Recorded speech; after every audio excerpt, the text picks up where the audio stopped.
আমরা সবজি দোকানে চলে আসছি, এখন দেখবো 200 টাকায় কি কি সবজি পাওয়া যায়। এই 1000 টাকার নোট থেকে আজকে বাজারে গেলে দেখবো কত টাকা ফেরত আসে, আর দেখবো আমাদের বাংলাদেশ মধ্যবিত্তদের জন্য কতটা ফ্লেক্সিবল। 200 টাকায় কতগুলা সবজি পাওয়া যায় আজকে আপনাদেরকে বাজার করে দেখাবো। নোটটা গো।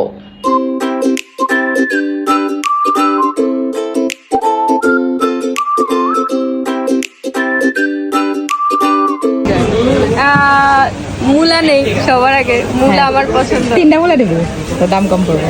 3টা মূলা দেন। ওকে দিলাম 3টা। কত হয়েছে? 25 টাকা। 25 টাকা। এইভাবে শাশুড়ি করতে হবে। তারপর বরবটি। কারকল নেই, কারকল দেন। কত 250 দেবো? না, 5টা দেন। 5টা দেন। দেখতে হবে 200 টাকার কতগুলো সবজি পাই। আমি শিম নিবা? সিম কত করে? সিম 250। 50 টাকা নেই। 50 টাকা শিম দেন।